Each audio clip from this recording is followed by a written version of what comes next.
নমস্কার, ফুটবল G20-তে সবাইকে স্বাগত জানিয়ে আজকে একটা নতুন রেসিপি নিয়ে চলে এসেছি। আজকে হচ্ছে আমি কুলেখাড়া শাকের তরকারি বানিয়েছি। এই শাকটা খুব উপকারী। এই শাকটা পেটের সমস্যা, রক্তল্পতা, হজম শক্তি বাড়ানো, অ্যানিমিয়া, বিভিন্ন রকমের ঔষধিক শাক। আর এই ঔষধিক শাকটাকে আমরা কাঁচাই ও রস বের করে বাচ্চাদেরকে খাওয়াই। আর এই শাকটা আমি আজকে তার গুণাগুণ যাতে নষ্ট না হয়ে যায় সেইভাবেই শাকটাকে আমি বানিয়ে নিচ্ছি।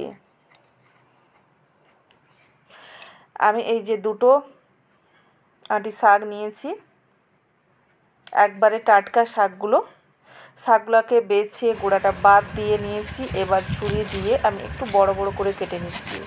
কারণ এগুলোকে আমি একটু বড় করে কেটে নিচ্ছি, কারণ গ্রাইন্ডারে আমি এগুলো পেস্ট বানিয়ে নেব, তাই বড় করলেও কোনো সমস্যা হবে না।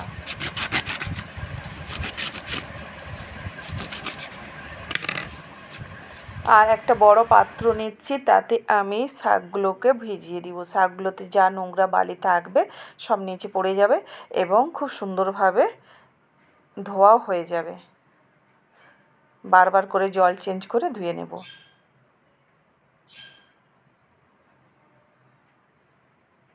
আর এই শাকটা বানানোর জন্য আর একটা জিনিস নিয়েছি, সেটা হচ্ছে কুঁদরিটাকে সরু সরু করে কেটে নিয়েছি।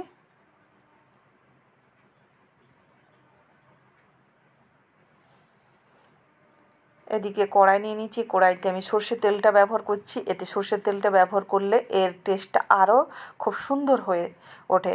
আর তার জন্য আমি সর্ষের তেলটা নিয়েছি। আপনারা বানালে সর্ষের তেলটাই ব্যবহার করবেন। জিরে দিয়ে দিলাম, গোটা জিরে, আর 3টে মতো শুকনো লঙ্কা। জিরে আর শুকনো লঙ্কাটা একটু নেড়ে দিচ্ছি, ভাজা হয়ে যাক। লাল লাল করে ভাজা হয়ে গেছে। এবার দিয়ে দিচ্ছি কোচানো পেঁয়াজ। পেঁয়াজের পরিমাণটা আমি বেশি রেখেছি।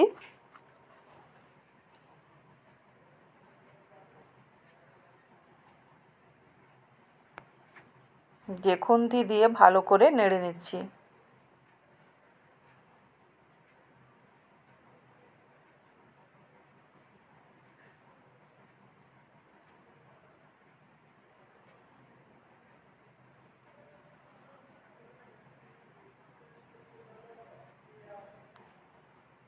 খুব বেশি পেঁয়াজগুলোকে ভাজবো না। এবার আমি তুলে দেব কুঁদরি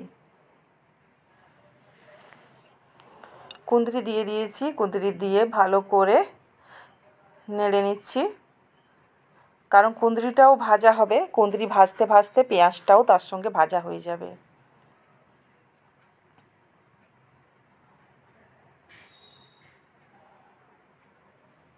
ভালো করে কুঁদরিগুলোকে কষে নিচ্ছি, যাতে সবুজ ভাবটা কেটে যায়। এবার আমি নুন দিয়ে দিলাম পরিমাণ মতো। নুন দিয়ে ভালো করে আবার নেড়ে নিচ্ছি।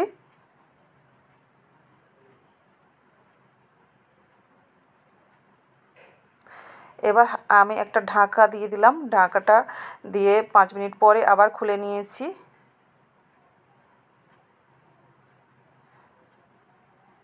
এবার ভালো করে লাল লাল করে ভেজে নিব। এবার দিয়ে দিচ্ছি হলুদ। খুব বেশি ঢাকা দেওয়ার দরকার নেই, একবার মতো ঢাকা দিলেই চলবে। এবার হলুদটা দিয়ে ভালো করে নাড়িয়ে নিচ্ছি।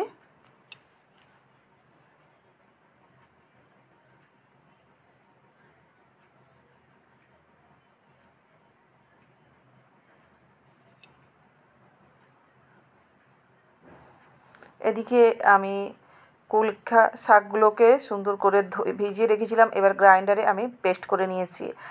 এক বড় বাটিতে আমার 1 বাটি পেস্ট হয়েছে। আর এদিকে দেখুন আমার কুঁদরিগুলো ভাজা হয়ে গেছে লাল লাল করে। খুব ভালো করে, এতে আলুও দিতে পারেন, কোনো সমস্যা নেই। আলু দিলেও ভালো। আপনারা যদি আলু খান তাহলে আলু দিবেন, আলু দিলেও ভালো লাগবে। আমি শুধু কুঁদরিটা দিয়েছি। আলুটাকেও এইভাবে সরু সরু করে কেটে নেবেন। ভাজা হয়ে গেছে। এবার আমি বেটে রাখা কলকে শাকগুলোকে, শাকের বাটাটাকে তুলে দিলাম। তুলে দিয়ে ভালো করে এবার নাড়ব। কলকে বাটা আর কুঁদরিটাকে ভালো করে নেড়ে একবারে খুব সুন্দরভাবে মিশিয়ে নেব।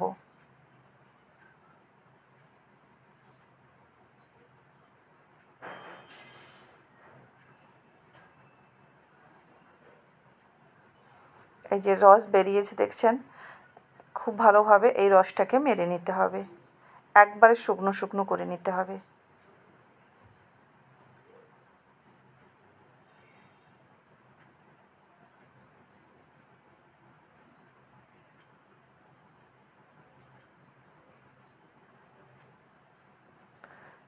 এই যে রসটা মরছে আস্তে আস্তে করে, খুব ধৈর্য ধরে করতে হবে।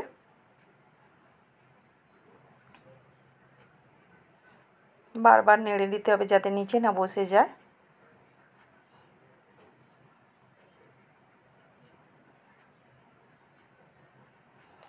আমার হয়ে গেছে ভাজা। এবার আমি একটু কাঁচা সর্ষের তেল দিয়ে দিলাম। শুরুতে একটুখানি অল্প সর্ষের তেল দিয়েছিলাম, আর এতক্ষণে আমি একটু কাঁচা সর্ষের তেল দিয়ে একটু এপিট ওপিট নেড়ে নিচ্ছি। আর বেশি করব না, আমার কুলকে শাকটা হয়ে গেছে। আর এদিকে আমি একটা প্যান নিয়ে নিয়েছি, প্যানে একটু সর্ষের তেল, শুকনো লঙ্কা 2টো, রসুন 5-6টা কোয়া আর গোটা জিরে।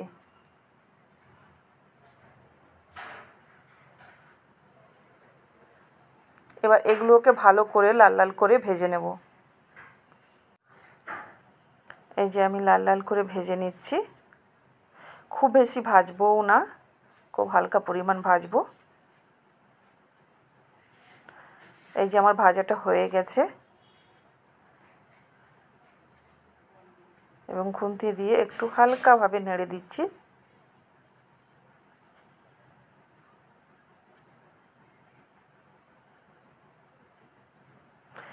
এবার ভাজাটাকে আমি কুলকে শাকের তরকারিটাকে নামিয়ে নিয়েছি প্লেটে। এবার এই ভাজাটা তরকারিটার ওপরে দিয়ে দিচ্ছি। এতে কুলকে শাকের তরকারির টেস্ট আরও খুব সুন্দর হয়ে যায়। এই যে দেখুন, দেখতেও সুন্দর লাগছে, আর এটা গরম ভাতের সঙ্গে এইভাবে খেলে খুব সুন্দর লাগবে। আপনারা নিশ্চয়ই বানিয়ে করে খাবেন। এতে খুবই উপকারী এই শাকটা, ছোট বড় সবারই খাওয়া দরকার। আর আমার এই কুলকে শাকের তরকারিটা কেমন হয়েছে আপনারা নিশ্চয়ই কমেন্টে জানাবেন এবং বানিয়ে করে খাবেন।